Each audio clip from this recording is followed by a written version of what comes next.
The prayer before we start is from Shiva Mahimna Stotram. You have heard this before.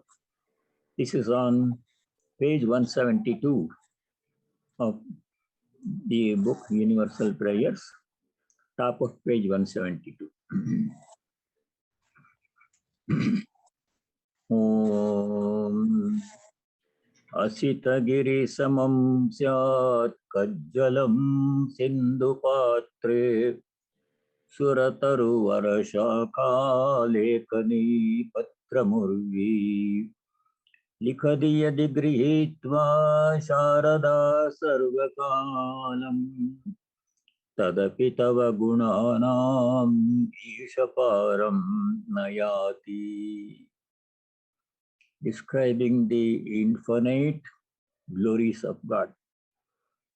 Using the biggest branch of the celestial tree as the writing instrument, the ocean as the ink pot, and the blue mountain as the ink, and using the whole earth as the writing surface, if the goddess of learning, Sri Sharada, herself were to write from now until eternity, even then, O Lord, your glories cannot be fully described. Infinite are the glories of God. Om Shanti Shanti Shanti. May the Lord bestow His grace upon us all. May we have peace and joy in our hearts. May there be peace and harmony amongst all beings. And may there be peace everywhere in nature. Adi Daivika Shanti. Let us continue from where we left last time. This segment that we are studying in the 13th chapter, the verse number 7 to 11, that is probably the most important part. It contains practical instructions. In the earlier part of the chapter, we studied Kshetra, Kshetrajna, and after this 7 to 11 segment, we are going to study the Parabrahman, Kshetra, Kshetrajna, which are both aspects of Brahman. But this segment in between 7 to 11, 5 shlokas, they are the ones which contain practical instructions that we have to practice every day, regardless of what path we are following.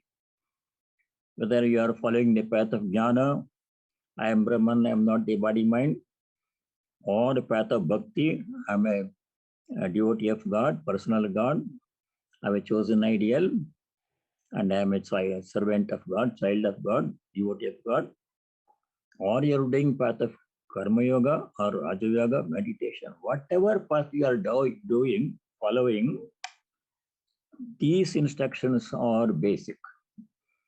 Without practicing these, at least some, if not all of these instructions, without practicing these disciplines, we cannot make much spiritual progress. So that is why we are studying this in some detail. So last time we were studying verse number 7. There we finished Amanitvam, humility, Adambhitvam, not showing off one's own merits, unostentatiousness, Ahimsa, non-violence. Some of these are very familiar to you from earlier studies. Non-violence, Ahimsa, Kshanti, endurance. Then Arjavam, straightforwardness. Thought, speech, and action must be same. Next one, Acharyopasanam, familiar to you, worship of the spiritual teacher, Guru, all teachers, not only spiritual teachers. There is I remember a very small part of a famous poem in Kannada. It says, Kalsida Aksharamatram Kalsidatam Guru. Even if a person teaches one letter of the alphabet, Kalsidatam Aksharamatram Guru. He is to be thought of as a Guru. So all Gurus have to be respected and served as much as possible. Next one was Shaucham, purity. That is familiar to all of you. Purity both internal and external. Purity of the mind, thoughts, and purity of the body, actions, speech, all those things. Next one is Stairyam. Stairyam means persistence or stability. In the commentary, commenting on this word Stairyam, Shankaracharya says, Sthira bhavaha moksha marge eva krita vyavasayitvam. Moksha marga means path to liberation. In our journey to liberation, we have to practice persistence. Persistence in the exclusive pursuit of salvation.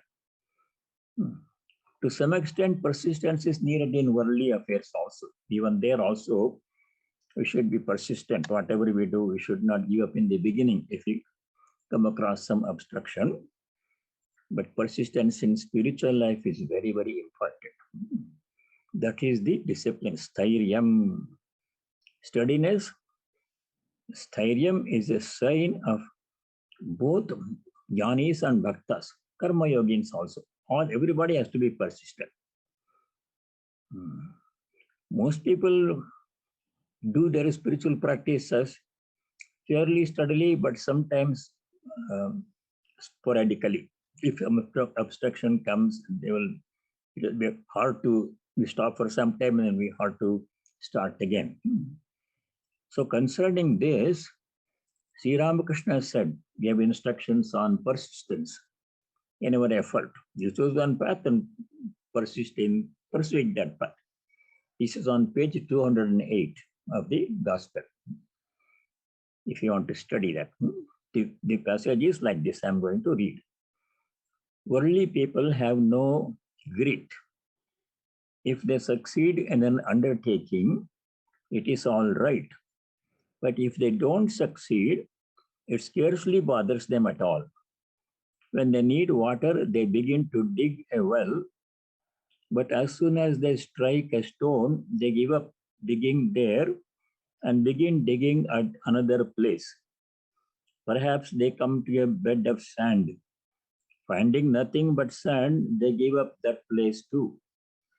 How can they succeed in getting water unless they continue to dig persistently where they started? Obstructions come. In every aspect of life, obstructions are common. We all know from experience. But we should, in spite of obstructions, you have to persist. Persistence is very important. Regarding persistence, Buddha is the most prime example, supreme example of persistence is Buddha. He tried many different things, obstructions came, then finally he said, no, I have to find a solution to the problems of life, to the problems of suffering in life. I cannot give up. So he sat down under a tree, Bodhi tree, a tree, they sat down. And he made a firm resolution. Firm resolutions, I am not going to get up from this seat, even if the body perishes right here. No matter what obstruction comes, either shine or sickness or food or no food or whatever comes, I'm not going to get up from this seat. Right now, I'm not going to get up. He made that resolution. There's a nice shloka describing his resolution. It says, Ihasane shusyatame shariram Svagasti mamsam pralayam chayantu aprapya bodhim bahukalpa durlabham naivasanat kayamatas chalishyati. I know somebody who chants this shloka every day during the morning puja. The meaning is very profound. Ihasane, in this asana, in this seat, I sat down and I sit under the tree. That's it. Didn't get up. Me shariram shushyatu. Let this body perish. I'm not going to give up. Tvag asti mamsam pralayam chayantu. Skin, bones, and flesh may all perish. Tvagasti pralayam, tvagasti mamsam pralayam chayantu. Bodhim aprapya. Bodhi means self-knowledge, which he was seeking. Solution to all problems. He saw so many problems in human life: old age, death, disease, poverty. Aprapya, without reaching that solution, that goal, I'm not going to get up. Bahukalpa durlabham, that solution, self-knowledge, is not very easy, very rare. Only in a great while. Kalpa means one whole set of yugas. Only then it will come. Naiva asanat kayam ataha chalishyate. This, from this asanat, from this seat, kayam means my body shall not move. Immediate resolution, no matter what. That is supreme example of persistence in effort. If I have that, then immediately result will come. What happens generally, we are not as strong as Buddhas. We can't pretend to be like Buddhas. We have to be realistic. We have our problems. Our problems are big for us. It may be small for others. For our problems are, each person's problem is big for him or her, right? So we have to make a resolution.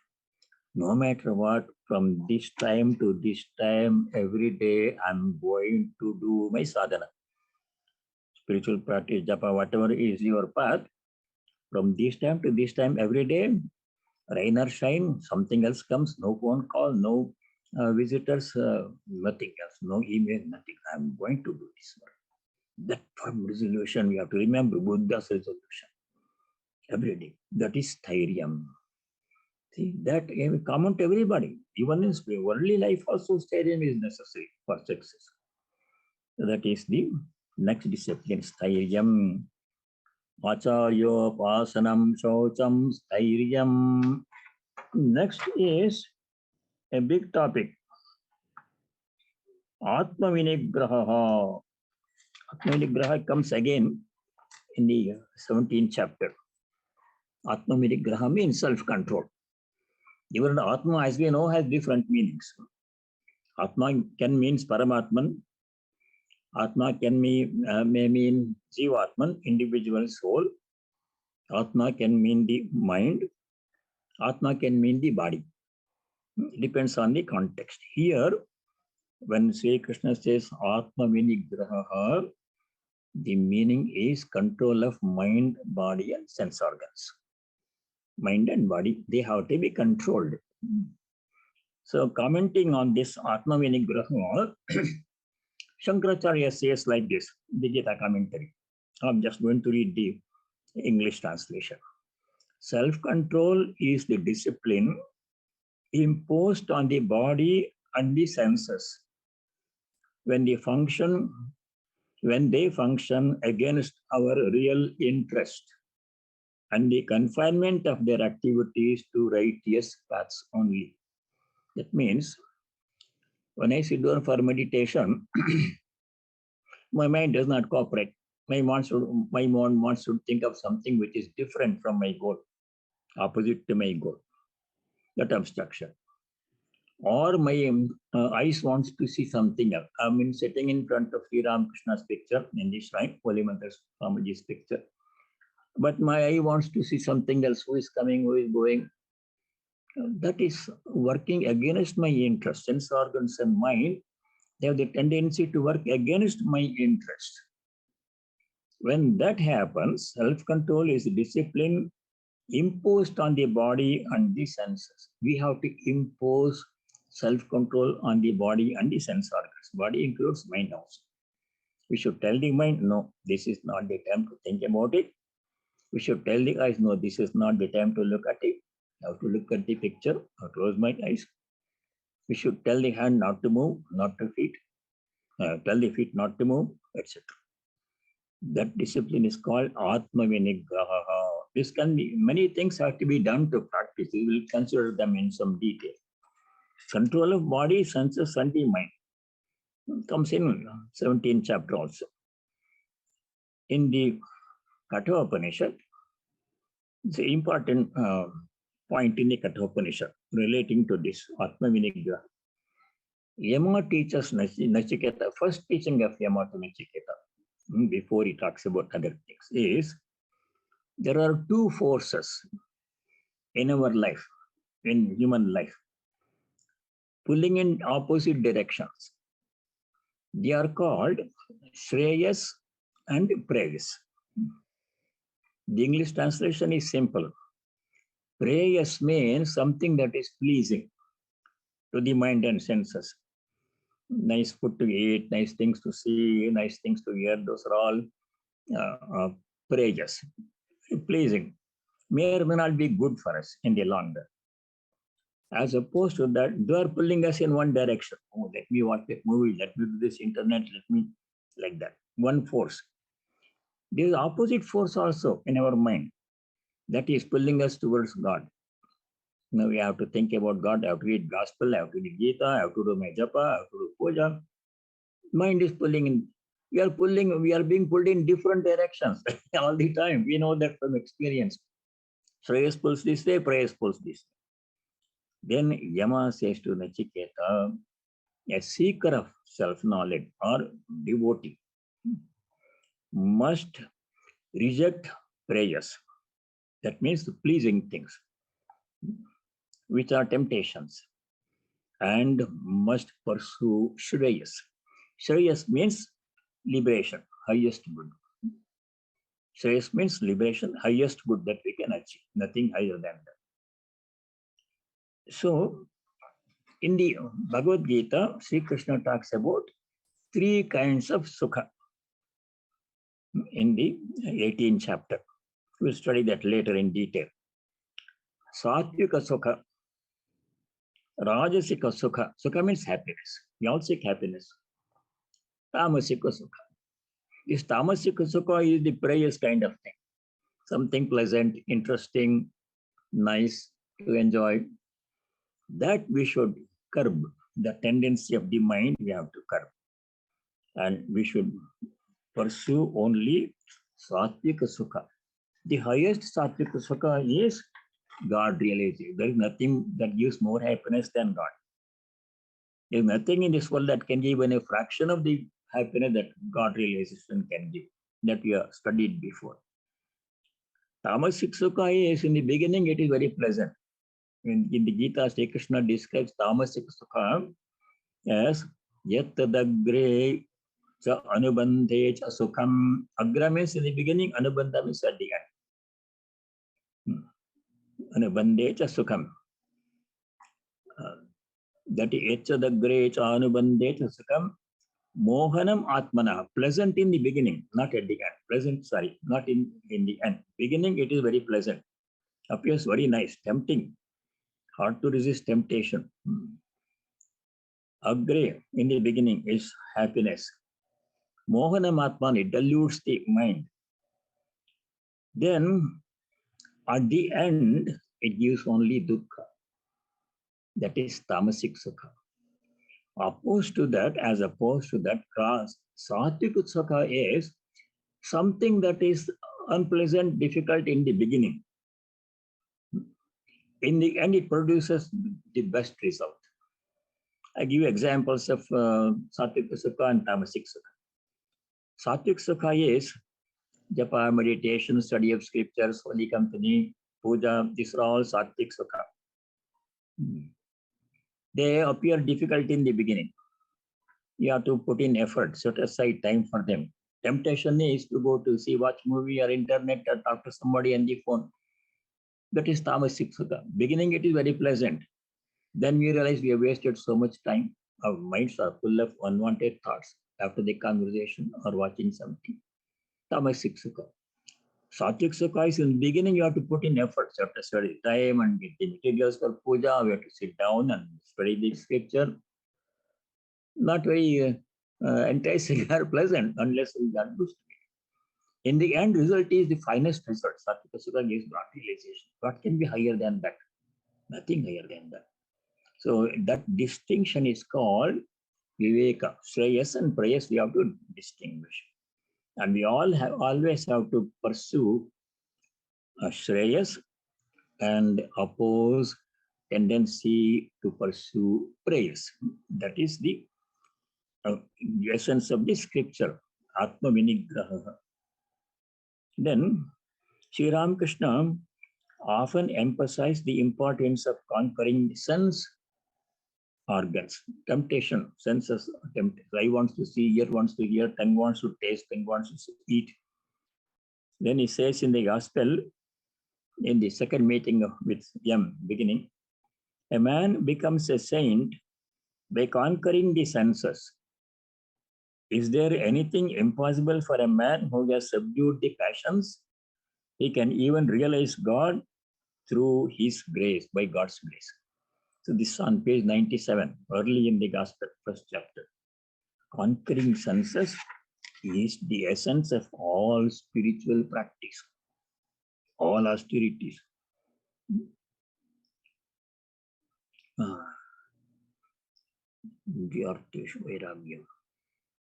In the next item, when we study Indriyartheshu Vairagyam, we will also understand how to conquer the senses, what different things we have to do to conquer the senses. That is common. So we'll study for the next item.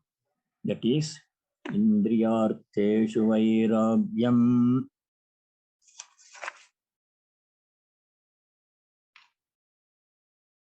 Anahang, that is number 8. Sloka number 8. Indriyartheshu Vairagyam Anahankara evacha Janma Mrityu Jara Vyadhi Dukkha Doshanu Darshanam. These are 4 or 5 different things, 3 or 4 different things. Indriyartheshu Vairagyam, similar to conquering senses. Indriya Nigraha. Indriyartha means sense objects. Anything that we see, name, form, shape, color, beauty, these are all objects for the eyes to see. Sense objects. Sound, pleasant sound, something people praising us, very nice to hear when people praise us. Music, etc. That is sense object of the sense of hearing. Food, sense of taste. Like that one. 5 sense objects are there. Indriyartha means all of these sense objects. Vairagyam, you have to develop dispassion. They are distractions. Some things are necessary. We have to eat food, we have to hear sound, we have to speak. But beyond that, other distractions to be avoided. They are obstructions to spiritual life. Indriyartheshu Vairagyam.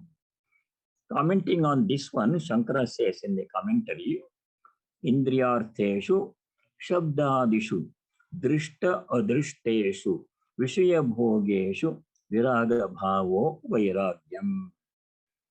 Aversion to sense objects, dislike, not hatred, but not being interested in, lack of interest, attachment to sense objects like Shabdadishu, like sound, etc. Sound, food, objects to touch, etc.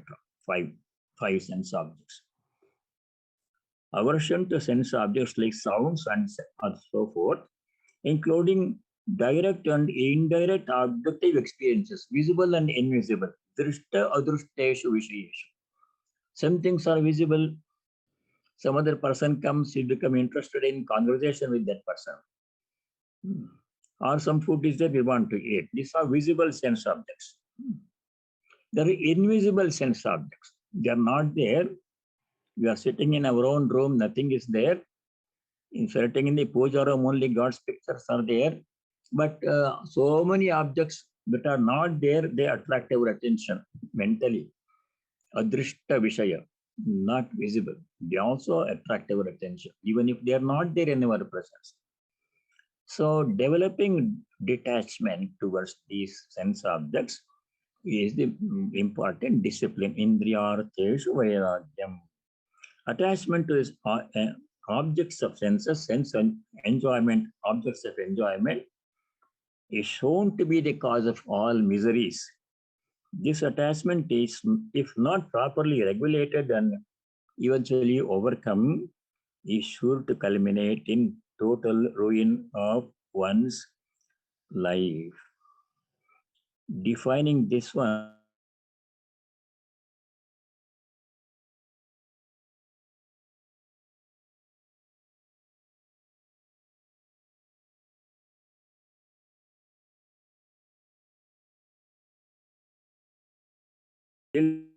sense objects. There you have to do discrimination, viveka, which is good, which is bad. Proper timing also. In the Viveka Chudamani, Shankaracharya defines Vairagya in this way. We are not going to study in detail because it's a big topic. He says, Tadvairagyam jihasaya darshana shravanadivihi dehadistamba brahma pariyante yanitye bhoga vastuni. Bhiha from the body, beginning from our own body, which is the sense object, until Brahma Paryantam, until the position of Brahma, the creator. It's also a position. People can achieve that position, but it's temporary. After some certain number of yugas, Brahma will achieve liberation. Next person will take the seat of Brahma. So positions. All the sense objects, from this to that, this extreme to that extreme, towards all these bhoga vastuni, objects of enjoyment, bhoga means enjoyment. One has to develop vairagyam. How to do that one? So many things are attractive. That is what we are going to discuss now. How to develop this vairagya. It's not as difficult as it may seem. It's also as not as easy as it may appear. So it's in between. The problem is like this. Why the sense of the control of senses is so difficult? The problem is addressed in the Kathopanishad. There it is said, by nature, the sense organs, 5 sense organs of perception, you can also include the sense organs of action and the mind also. They are all made in such a way, they have a natural tendency. By nature, they have this tendency to go outwards, seeking contact with sense objects.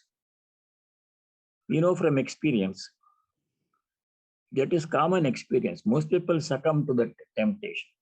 If the mind wants, if the eye wants to see something, they don't resist. Even if it is not good, they'll look at it. It's so, temptation is so powerful.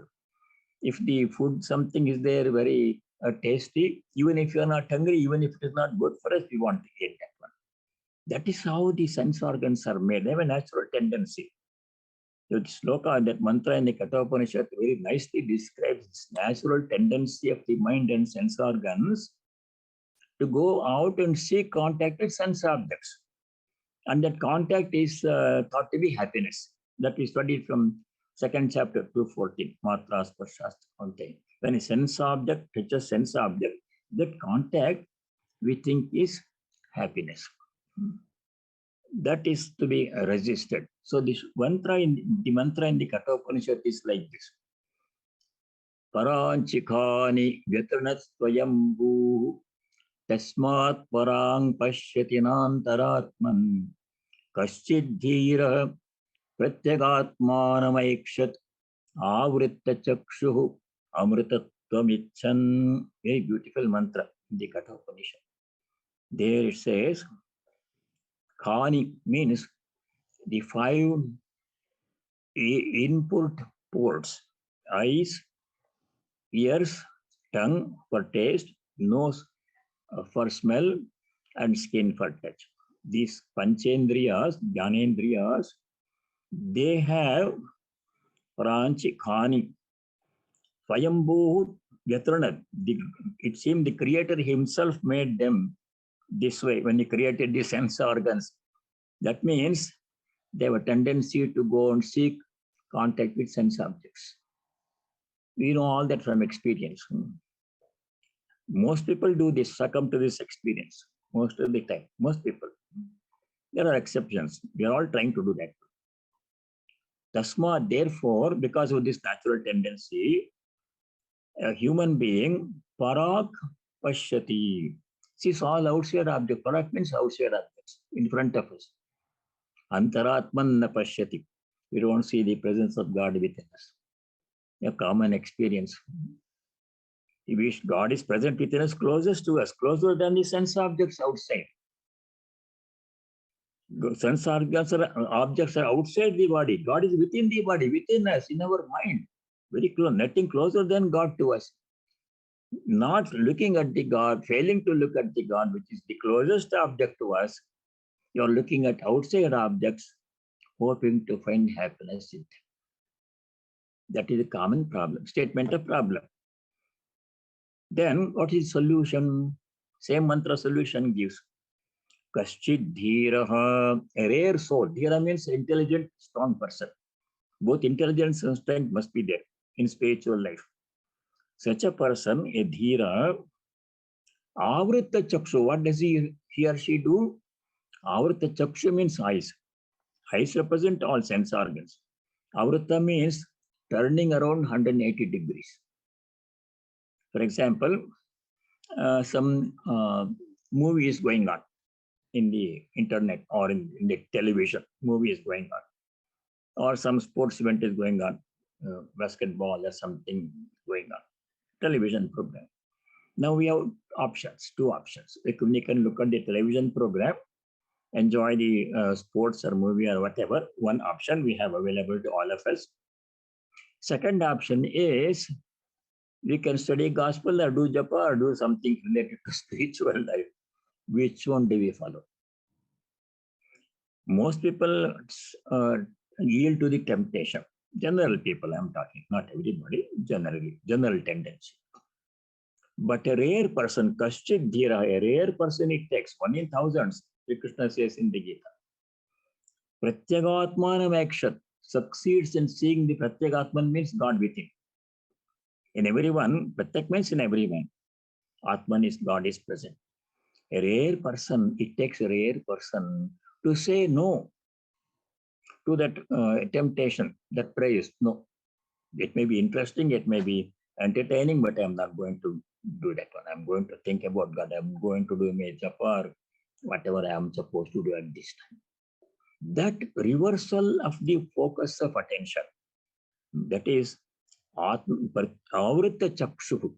Chakshu means eyes, all the sense organ. Avrita means turning them around 180 degrees. Don't look there, look inside. God is there. Sri Ramakrishna, Holy Mother, Swamiji, Jesus Christ, everybody, all divinity is present right here, even now. It has always been there, never accepted. That's the truth. But we don't pay attention to that one because outside is interesting. That's the problem. Now, solution is what we have to do, avrita chakshu. We have to reverse the direction of our attention. No, not that one, but this. Many ways to do that one. Our teachers are given instructions on how to proceed in spiritual life. What mantra has been given or some other instruction has been given, japa, meditation, study of scriptures, whatever you are interested in, that you follow. Don't yield to the temptation. That is the essence of indriyartheshu vairagyam. Then, how to accomplish this one? Let me see if we can come up with some concrete steps that we can actually do. We can discuss theory, but what we can do to reverse this. Here it is. First thing we have to do, I'm going to mention about 6 things. That's all I can think about. There may be more things. 6 things we have to do, practical things. First thing is physical withdrawal from sense objects. As much as possible, as necessary. All sense objects we can't withdraw all the time. We have to eat food, we have to look at things, we have to talk to people, that necessary. But apart from what is really necessary, essential, unnecessary contact with sense objects must be avoided as much as possible. If something that is interesting, not necessary, we can say, no, I don't want to do it. Physical withdrawal from contact with sense objects. This we already have seen in the earlier chapters of the Gita. Most of it is not new. Whatever I'm going to say is all known to you. I've heard it so many times, but putting them together in this context. How to stop looking at sense objects, dealing with sense objects. Then Sri Krishna says in the second chapter, he has given the instructions, already has given the instruction, nothing new. Sloka number 58, 250, describing the qualities of a Sita Prajna.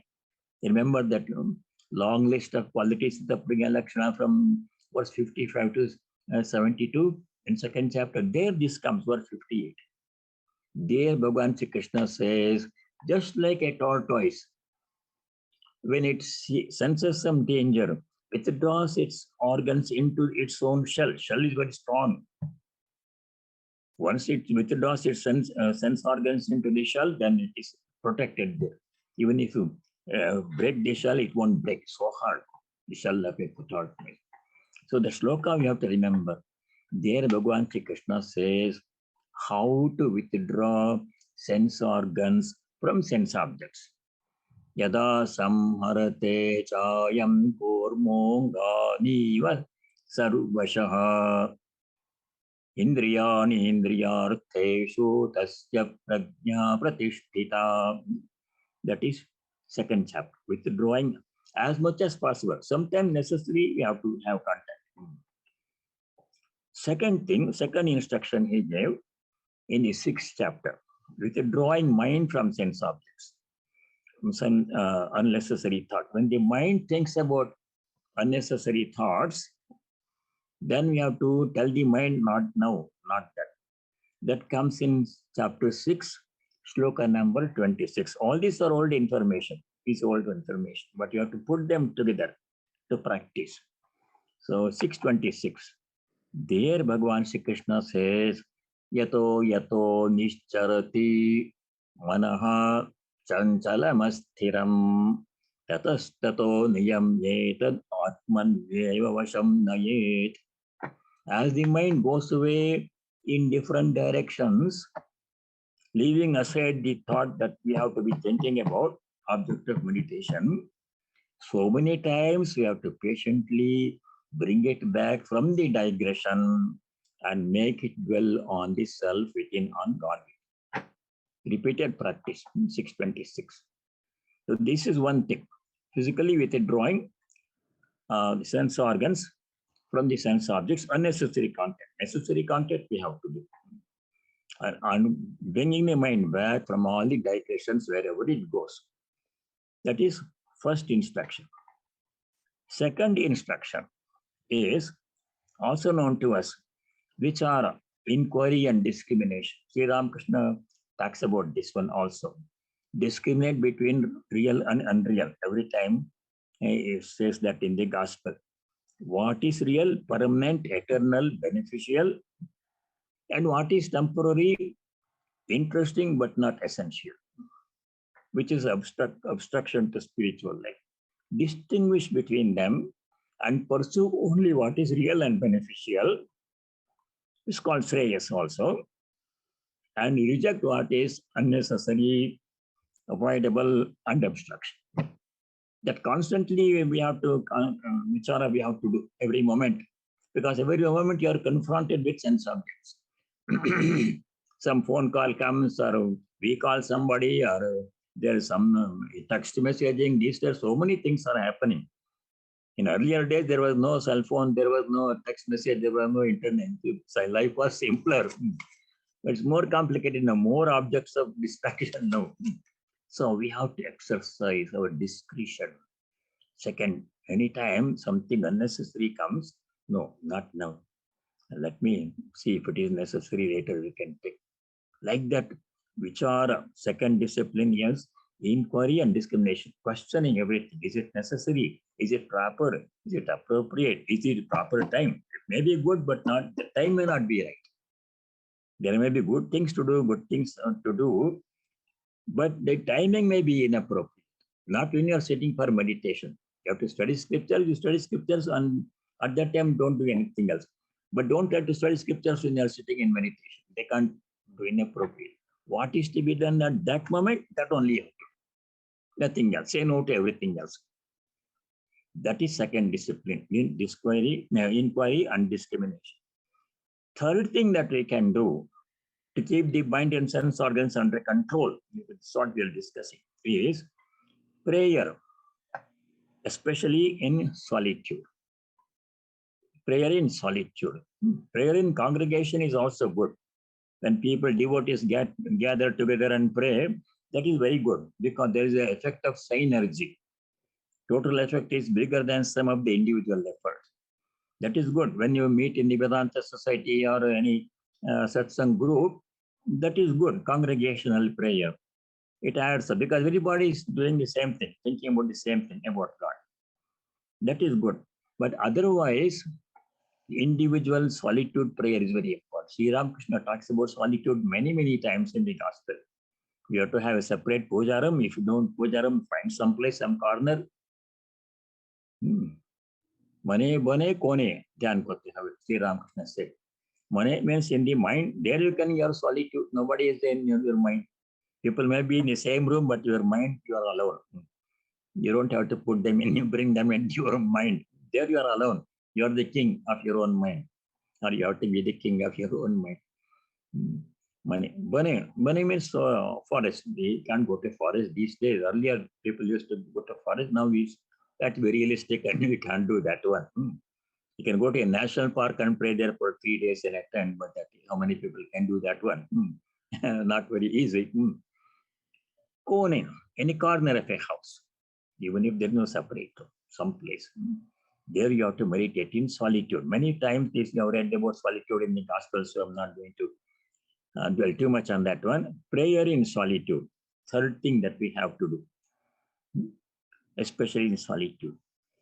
Fourth thing that we have to do, that to control the mind and sense organs, is seeking holy company. This also has come so many times. No need to elaborate on that one too much. Sri Ramakrishna often emphasizes the importance of seeking holy company. Holy company means, ideally, if there is a very highly evolved soul, spiritually advanced soul person, like great Swamis, Sheshanandji Maharaj, and people like that, we can be in their company. But how much is it possible these days? We have to find. They may be, but they won't publish us. We don't know. We can't recognize. Even if they are right in the midst of us, we don't know. Therefore, what we have to do, Sri Ramakrishna says in the gospel, keep pictures of holy people, sadhus and swamis, and pictures of Devi Devatas. Those days in the British rule, people used to keep the pictures of Queen Elizabeth or Lord somebody, Governor General like that. No, that is, we don't have to do that now. Instead, keep the pictures of your Ishtadevata, Rama, Krishna picture, Jesus picture, Buddha picture, any picture of your choice of your Guru, you can keep. When we look at the picture, then very beneficial thing happens. Immediately you look at the picture, their thought will come to your mind. At that moment, your mind is connected to the holy person. If you are a devotee of Amritananda Mahima or any other saint, Ramana Maharshi, whoever, Swami Ramdas, keep that picture, their picture. They're all holy people. They are close to God. So thinking about them, looking at their picture, makes our mind pure. That moment you are thinking about them. That moment your mind is connected to them. So like that, reading their life biographies, reading the biographies of great people. Swami Chaitananda has done a great service in many of his books. 2 of his books are especially beneficial for this purpose. The 2 books I'm talking about are God Lived with Them. Most of you know this book.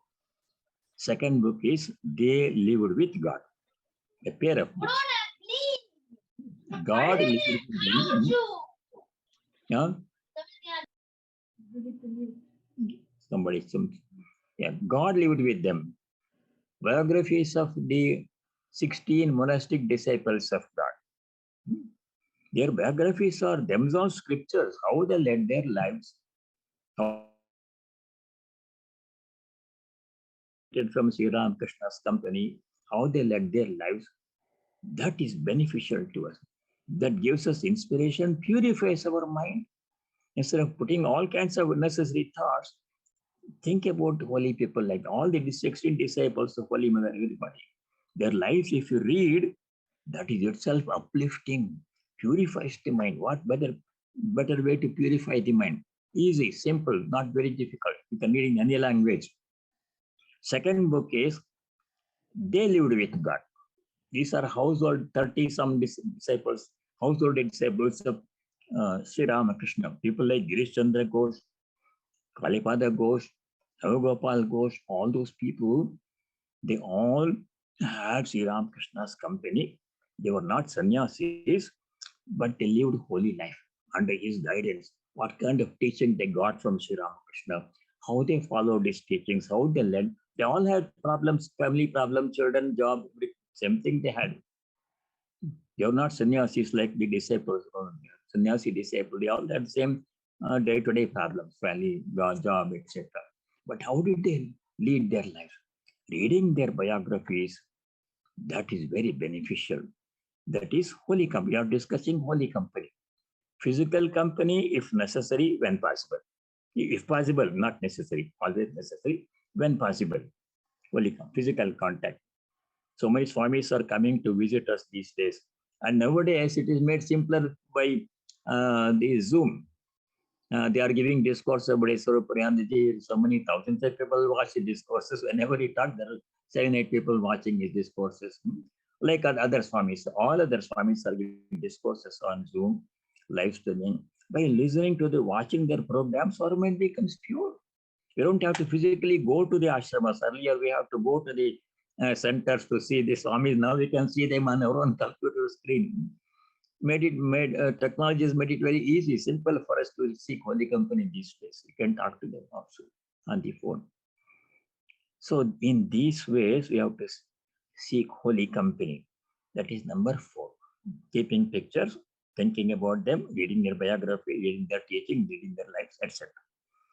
Next, 5th instruction that we can do to control mind and sense organs is study of scriptures. There we have to be careful which scripture to study and how much to study. Study of scriptures is very important. In the Upanishads, it is emphasized very much. Taittiriya Upanishad, repeatedly 9 times in one passage, we have been told to study scriptures every day. That is Swadhyaya. Swadhyayan Pramadaha. Swadhyaya Pravachana also is included. Not only studying, but trying to deepen our understanding by explaining to others. When we are explaining some scriptures to somebody else, as I'm doing now, my purpose is not to teach you. Not at all. I'm not a teacher. I cannot teach you. What am I doing? I am trying to share with you what little I have understood. That way, when I'm trying to explain what I have understood, my understanding becomes deeper. It gives me a chance to understand the subject, whatever I have studied, more deeply. It makes more impact on my mind. Whether it benefits you or not, that is God's grace. I don't know. But it certainly benefits me. This pravachana. We have to do that one. Teach our next generation, younger generation, those who are interested, if they are interested. Those who are not interested, we can feed them a person who is not hungry. There's no use forcing them. Forcing will not do. When they are hungry, when they are ready, then we can share. This is what I have understood. See if it makes sense to you. Like that one, with humility. So that is study of scriptures. And too much study is also a distraction. Shankaracharya says in the Viveka Chodamani, Shastranuvartanam, one of the 3 distractions in spiritual life is study of scriptures. Itself is a distraction if we do it too much. Scholarly pursuit of scriptures is not necessary. We are not going to be scholars. We are devotees, we do practice. As for our practice, as much as necessary, we study scriptures. As Sri Ramakrishna said, scriptures do us only two things they will do for us. What is scripture study? Why is it necessary? Only for two things. Scriptures tell us what is the goal of life, what we have to do in our life, how to lead our life. Second thing is how to reach our goal. These two things only scriptures say. That is Bhagavad Gita, or a Bible, or a Gospel, or Guru Granth Sahib, Holy Quran or Bible, whatever, this is the essence. They talk about God, they teach us about God, they tell us goal of human life is to know God, to reach God, to love God, and they tell us how to do that one. Instructions to practice. They will give this all scriptures do. Sri Ramakrishna explained the need for scripture study and how much to study in a very simple parable. You all have heard about that one. A man got a letter from his friend in a village. The letter said, a short letter, note, please send 5 shares of sandesh and 1 pair of wearing dhoti. That was the message in the letter. The man got the letter. Now what the man is supposed to do? He has to go to the bazaar, buy the sandesh, buy the dhoti, and send it to somebody going to that village. That's the intent of the letter, right? That he has to do. Instead of doing that, if the man keeps on reading the letter, adding Om to it, Om, send 5 shares of sandesh and 1 dhoti, Om, 5 shares of sandesh and 1 dhoti, 108 times every day. The man is waiting there for the sandesh and dhoti. You're not going to the bazaar. Simply reading scriptures to memorize and scholarly show of scholarship is waste of time. Distraction gives you pride. In the Viveka Chudamani, Shankaracharya says there are 3-4 verses in where Shankaracharya himself says scripture studies, too much studies and useless. Many of us studied that Viveka Chudamani. There he says scripture study is necessary as long as we have to know what is to be done, how it is to be done. Goal of life to know God. How to reach God, it tell us. That's the purpose of scriptures. Then put it aside, then plunge into practice. That is the essence of scriptures. There, one sloka is there in Viveka Chudamani. It says, Avijñāte pare tattve shastradhitistu nishphala. Vijñāte pi pare tattve shastradhitistu nishphala. Shastra aditi. Aditi means master. Adina means control. Shastra aditi means mastery of scriptures. Thorough mastery of scriptures in every aspect. That is scholarship. That Shastra aditi is nishphala means fruitless. Phala means fruit. Is useless. When you reached God. Pare tattve vijñāte. Vijñāte pe pare tattve. With paratattva means Brahman or God. When God is known, Sakshatkara has been made, achieved, scriptures have served their purpose. No need to study them anymore. After you prepare the dish, you no need to study this recipe anymore. Recipe has served its purpose. And if the goal has not been reached, avijñāte pare tattve, if the supreme reality is not known, God is not known, then also scripture study is useless. Shastra dhitistu nishphala. Just like recipe books, scriptures like recipe books. You have to read them and you have to follow the instruction given in the recipe. Go to the supermarket, buy the ingredients and put them together, follow the instruction, do this, temperature this much, bake for this many minutes. Then you have some dish. Otherwise, simply keep on reading the recipes every day, memorizing recipe in English and French also. Then where is the dish? So scriptures are like recipe books, are like road maps. They have to consult them. Then after reading them, understanding the instructions, you have to put into practice what the scriptures ask us to do. So that is how we have to be careful in how much and what study and what to study and how much to study. That is study of scriptures. Holy Company study of scriptures, fine. Next instruction is one that is most important. All of you know, have heard it 100 times. And I don't mind repeating it. Last instruction is repetition of God's name and mantra or doing japa. It cannot be overemphasized. The importance of japa cannot be overemphasized. No matter how much emphasized, it is still very important.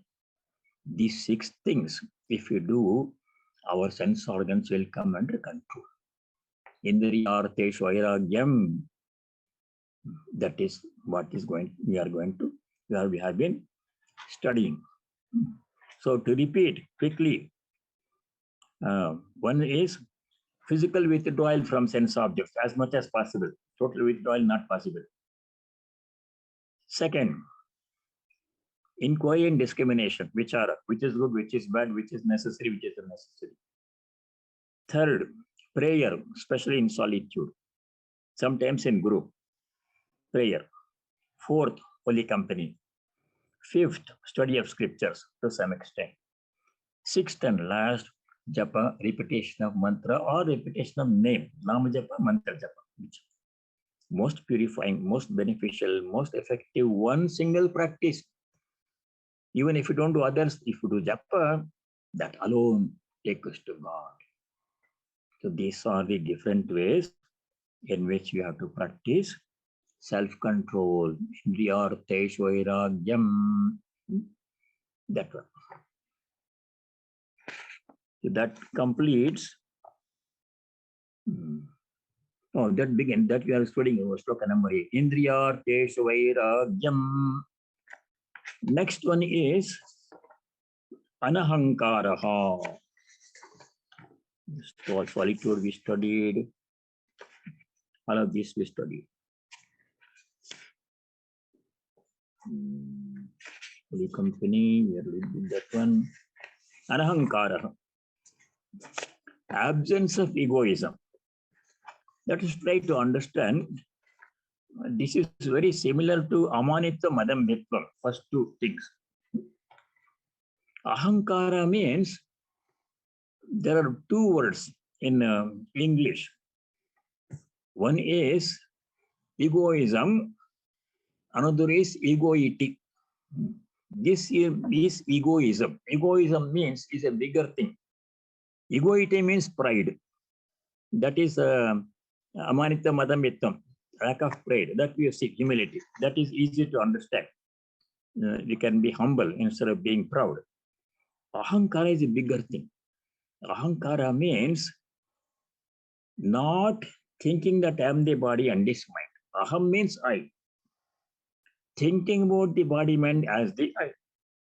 That is the original problem which we have. That is the main problem is most people, there are some exceptions. Most people like us or like me are thinking only about the body and the mind as the self. Whatever happens to the body, I am applying to me. If I have a headache, I say, my head is hurting, but I have a headache. Because I am identified with the body like that. If somebody tells me something unpleasant, I feel offended. I feel insulted. That affects only the mind. But I am identifying with the mind. It's the mind that reacts that way. Somebody says something unpleasant, or somebody says very nice, I have become very happy. It's the mind, reaction of the mind, being happy and pleasant when things happen. But identify with the mind, I become happy, I become unhappy. Whatever happens to the body, mind is happening to me. That I is put in there, where it does not belong. I am not the body and the mind. That's the basic principle of Vedanta. But difficult to practice. Easy to understand, difficult to. Anahankara means not identifying with the body and the mind. Now, this is the cause of all problems, because all problems, all good, all bad happens where? To whom? To the body mind. Right? Everything that you can think of good or bad happens to whom? To the body, mind, sense organs. Body becomes sick, mind becomes happy, mind becomes unhappy, mind becomes angry, mind becomes jealous. It's all up to the body, mind only. If I am not that, then I don't have any problem. Because all problems happen to the body mind only. If I am not the body mind, then what? I am the Atman, then what problem is there for me? I'm one with God. That is the solution. To give identity with the identification with the body and the mind. Solution. But I know it is difficult. How many of us can say and maintain always that I'm not the body and the mind? At least I cannot do. It's nice to think about it. It's the truth. It is the truth, absolutely. But practicing is not as easy. So Sri Ramakrishna gives a easy solution. Sri Ramakrishna says, let the I remain. That's ego. We call it ego. Thinking that I'm the body and mind is the ego. Sri Ramakrishna says it is not easy to give up ego altogether for most of us. So what is the solution for people like us who cannot give up the identification with the body and the mind? Sri Ramakrishna says, let it remain as the ripe ego. In Bengali, it says pakami. Kachami means unripe ego. Pakami means ripe ego. How to make the ego ripe? That is easy. That we can understand practice also. Right now, our ego is unripe. I'm the body, I'm the mind. If you say you are the Atman, it makes sense theoretically, but I don't have any sense of being the Atman. I'm being honest with you. I think it's true for other people also. So we are stuck in this difficult situation. The truth is, I'm not the body and the mind. And in practice, it's hard to put into practice. So what is the way? Sri Ramakrishna says, let the ego remain. It can't go so easily, but make it ripe ego. Give it a little bit twist. Easy to do that one. So whenever I think of myself, I should not think of myself as an important person, as a Swami, as an engineer, as a doctor. That's another aspect of the physical life. That comes and goes. It ends one day. If somebody is not going to be always engineer, he will retire and like everybody else become old, etc. That engineering will fade away quickly. That is not the real self. So real I is, let it remain. Sri Ramakrishna says, make it this way. Think this way. I am a child of God. I am still there. I am a child of God. Or I am a devotee of God. Bhakta. Or I am a servant of God. Sevak. Dasa. I am a dasa. I am a bhakta. I am a child. God is my father, mother. I am a child. Whatever my father, mother say, they'll take care of me. They're my father, mother. They take care of me. I'm safe in their connection, in their protection, like that one. It becomes easier to deal with the I. Dasa, I mean, servant ego, child, child ego, and bhakta, devotee. I. They can remain. Now, how to practice this one? Practice is, since God is my father or mother, whichever way, your choice. Since God is my protector, I am his servant, I am his child, whatever God does is in my best interest.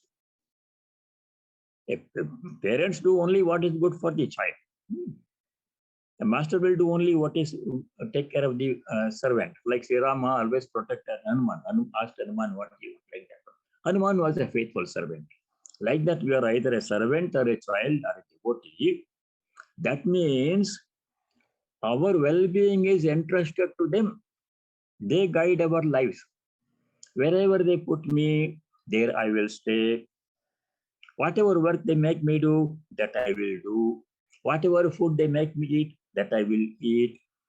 Whatever suffering comes, that I will suffer. Whatever happiness they give, I'm enjoying.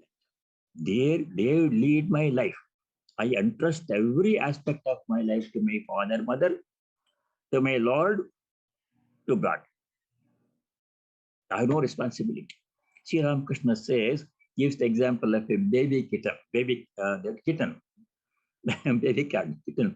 Wherever the mother cat puts it, the baby, the kitten stays there.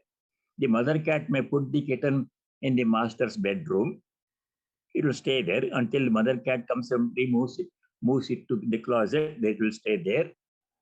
Then whenever the mother cat comes and moves it to the kitchen, it will stay there. Like that one. I'm the baby, I'm the kitten. God is my mother or father. Wherever they put me, there I will stay. That attitude of surrender purifies the mind. That is how to control the ego. Not I, but thou. Oh Lord, not I, in every matter, not I, but God, not I, but he or she. Our mother, God is your mother, holy mother, divine mother, God is your father. If we take that attitude, life becomes simpler. Worries and anxiety will become less and less. Everything, if I control, I want to do like this, I want to do this, I want to go there, if I am in charge, then I may make mistakes, and when things go wrong, there is no one to go to. God is the guide, Saranagati. In that way, we can practice anahankara. Somewhat easier. Another example is given in other scriptures, like a dry leaf, shushka parnamat. Shushka means dry, parna means leaf. A dry leaf that has fallen from the tree, it moves wherever the wind moves it. If the wind blows this way, it goes this way. If the wind blows it that way, it goes that way. It may end up in the gutter, the dry leaf, or it may end up in the water, or it may end up someplace else in somebody's front yard. It stays there. Shushka parnavat. That's another example. Total surrender to the will of God. By doing that, our egoism becomes less and less. Then eventually, by the grace of God, our ego goes away. Then we are one with God. There is no I at all. Only He remains. Only she remains. That's the highest stage, of course. That's destination. But right now, we can practice surrender to the will of God. Wherever God keeps me, in whatever condition, whatever He makes me do, whatever work He gives, that I will do to the best of my ability, as my humble service, as my offering, as my worship. It may not be glamorous work. It may be some routine work. That's what He wants me to do. I will do it to the best of my ability. Everybody cannot be CEOs and presidents. Somebody has to be the janitor, somebody has to be the clerk, right? So whatever work God gives me to do, wherever, in whatever condition He keeps me, wherever He keeps me, there I shall abide by His will. I shall do the best there, in wherever He keeps. That surrender to the will of God is the powerful antidote to ahankara. I becomes less and less, He becomes more and more. You can imagine a rectangle. In the rectangle, 90% is I. In the ordinary person's life, ordinary people's life, 10% God, or maybe even less. Little space for God is there. 90% is I. Oh, I'm doing everything. I'm this, I'm that, I'm like that one. Now, by practicing this one, all the other disciplines we have been studying, repeating God's name, scripture study, holy company, etc. By doing those things, the I becomes less and less. He becomes more and more in the same rectangle. I becomes of 90%, I becomes 60%, he becomes 40%. More practice, more surrender, I becomes 20%, he becomes 80%. If you keep on doing that one, if you become totally unselfish, then what happens? It's all he, 100%. Where is the I? Merged in him. That is liberation. That's called salvation or liberation. Only he remains. This fictitious I will merge into the real I. Only he remains. I merge in him. That is ultimate. Kaivalyam. It's another word for liberation. Kaivalyam. Kevala means one alone. That alone. Kaivalyam means, use this in Tamil and other Indian language. It's a Sanskrit word. Kaivalyam means that alone. Only he remains. That is the goal. But it takes time. It's not going to happen in 1 day or 1 month or 2 months. We have to practice this one. Humility, anahankar, absence of egoism. So that is the important instruction here, 11th instruction. Amanitvam, madhyabhedam, ahimsa, kshantarjam, all those things we have studied. Sri Ramakrishna, great people like Ramana Maharshi, Ramakrishna, they all never refer to them as I. Ordinary person is fond of I. Oh, I did this one. I did that. I'm doing. I've done this one. I always I. But you examine the speech of Ramana Maharshi and Sri Ramakrishna and other great people like that one. Rarely, if ever, they use the I. Bhagavan used to refer to himself as third person Bhagavan. He would never say I am. They never said I am the teacher. At best, Sri Ramakrishna would say, those who come here will have their doubts cleared. This is what he said once or twice. Sri Ramakrishna said, he never said I am teaching people. He didn't claim to be a teacher. Neither did Ramana Maharshi. Those people don't claim to be teachers. Ordinary people, I want to be the teacher. Like that. That's not in their case. They say, Sri Ramakrishna said, those who come here, what time is it? I didn't know the time. I'll conclude. Those who come here, their doubts will be cleared, like that one. So I'm sorry, I didn't look at the clock or exceeded the time limit. So anyway, Anahankaram, we have studied. The next instruction we'll study next time. Janma mrityu jara vyadi dukkha doshanu darshanam. Somebody should have told me. All right, I'm sorry it took so much longer. Anyway, that instructions we have to follow as much as possible. By the grace of God, slowly we are moving towards Him. Every day we are moving towards Him closer and closer. But it's a long journey and our speed is very low. So it looks like it's a long journey. Thank you all very much for your patience. And let me say the closing prayer. Om Sarve Bhavantu Sukhina Sarve Santu Niramaya Sarve Bhadrani Pashyantu Ma Kaschid Dukkha Bhag Bhavet Om Shanti Shanti Shanti. Om, may all be happy, may all be free from suffering. This is another suffering. May all realize what is noble and auspicious. May no one be subject to misery. Om Shanti Shanti Shanti. May there be peace in our hearts. May there be peace and harmony amongst all beings. May there be peace everywhere in nature. Hari Om Tat Sat. Sarvam Sri Ramakrishna Arpanamastu. Thank you for your patience.